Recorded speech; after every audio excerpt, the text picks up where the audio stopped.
Le Maroc est le dépositaire universel de l'art gagné.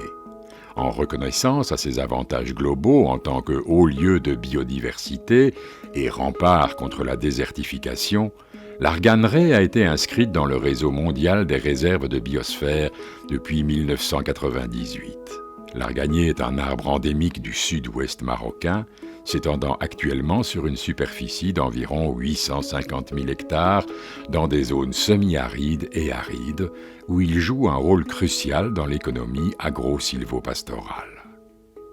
D'autant plus, la biodiversité de cet écosystème est soutenue par la présence de la sous-espèce nord-africaine d'abeilles jaunes sahariennes bien adaptées au climat.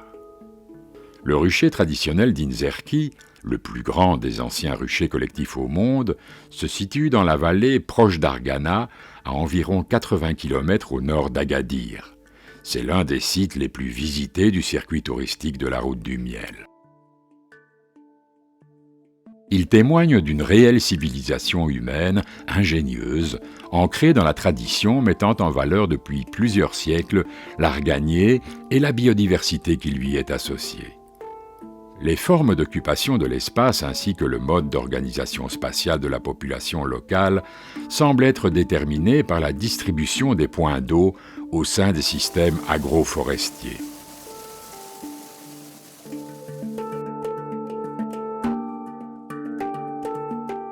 La population locale résidente autour du rucher est estimée à quelques centaines d'habitants et compte une communauté d'apiculteurs dotés d'un savoir-faire local confirmé.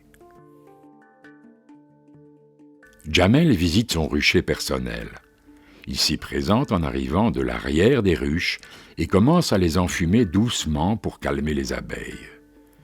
Nous découvrons des abeilles très douces, dont la plupart sont de couleur jaune-orangé, caractéristique de l'abeille saharienne marocaine.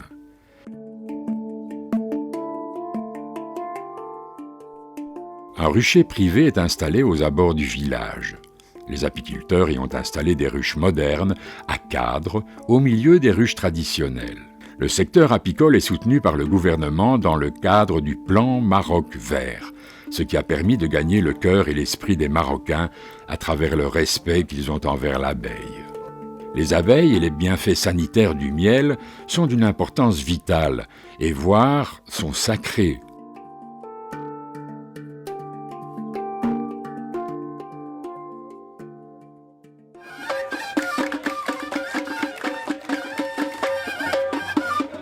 Un festival du miel est organisé chaque année au mois d'août à Imouzer pour promouvoir les produits de terroir et en faire un levier de développement local.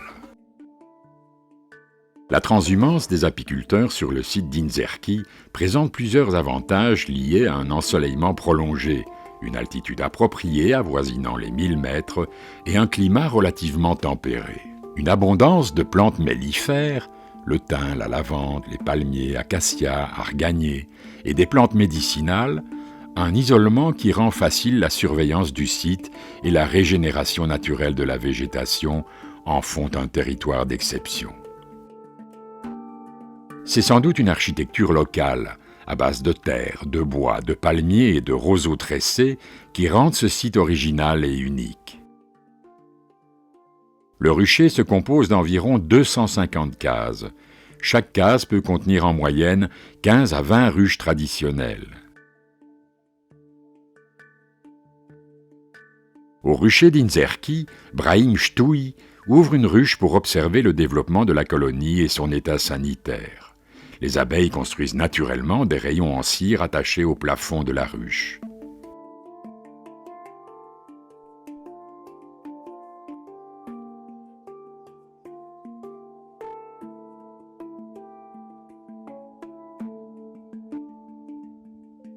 Pour finir, Brahim referme l'entrée de la ruche avec un couvercle en palmier qu'il scelle avec de la terre mouillée.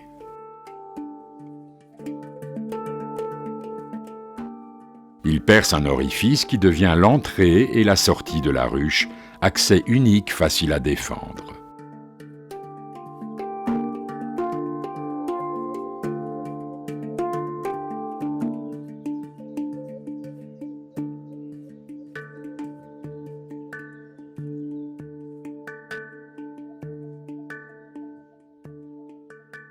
Les ruches traditionnelles sont fabriquées de roseaux tressés et rendues étanches par un enrobage d'argile et de bouse de vache. Elles ont la forme de cylindres.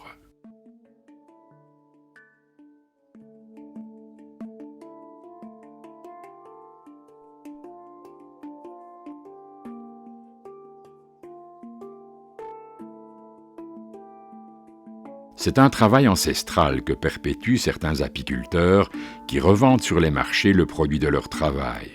Leurs mains sont de véritables outils d'orfèvrerie. Ils manipulent les roseaux avec dextérité.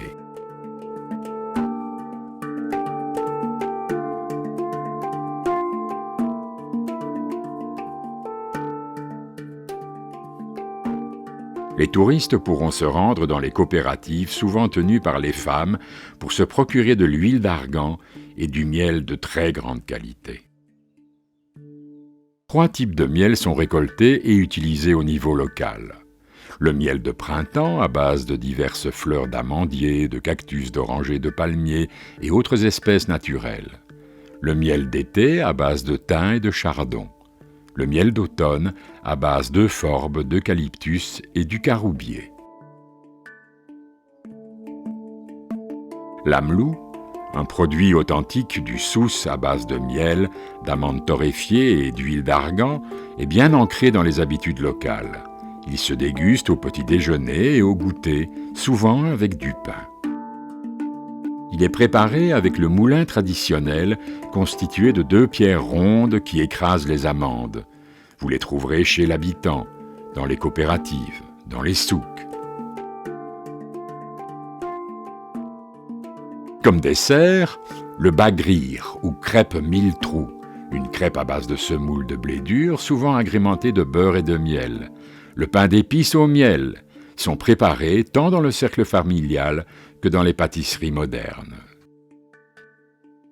La cuisine marocaine est pleine de saveurs, à déguster partout dans le pays.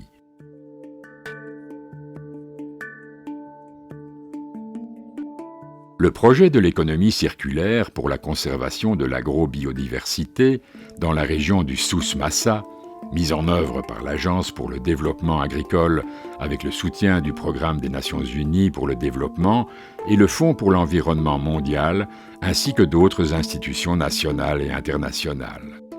Ils organisent des éductours pour promouvoir un tourisme responsable dans la route du miel comme plateforme de développement durable. Des tours opérateurs et des organes de la presse nationale et internationale y participent.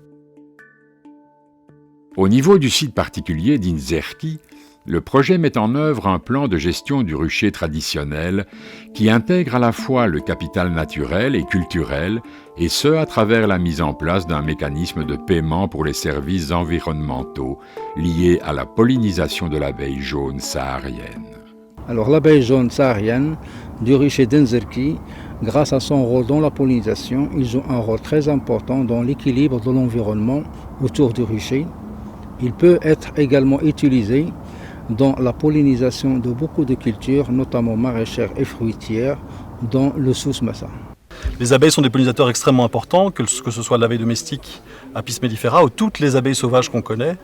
Et donc une meilleure connaissance de tout ça, une meilleure intégration de la question de la pollinisation dans les systèmes de production agricole permettrait non seulement de pouvoir assurer des rendements supérieurs et suffisants et plus stables aussi pour soutenir une activité d'agriculture familiale, mais permettrait aussi peut-être de relier un petit peu plus les liens entre l'environnement et l'agriculture qui ont été dégradés et qui se sont vraiment, qui ont vraiment été atteints par la révolution industrielle et la révolution agricole en particulier. Dans les ruchers d'Inzerki, c'est important une bonne gestion de la flore locale, comme l'élevage des caprins ou l'arrachage sauvage des plantes apicoles. Ce lieu mériterait d'être un petit peu exploité en matière de mise en tourisme à travers la création de parcours de trekking qui pourraient passer par ce rucher historique. Évidemment, cet espace, à l'origine, devait être ressemblé par exemple à l'idée qu'on se fait évidemment du paradis.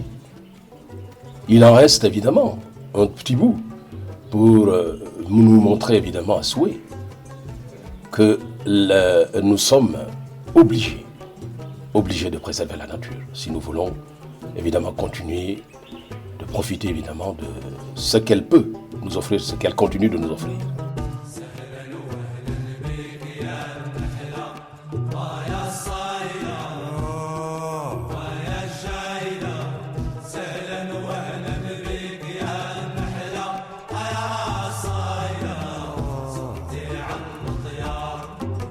سهل وهل بيك يا النحلة ويا الصايلة ويا الجايلة ويا الصايلة صرتي على الطيار غني بين النهر والزهر وخدود الزين وخدود الزين عيون النحارة وحليك الله في كتاب وهمك للطايح لعفا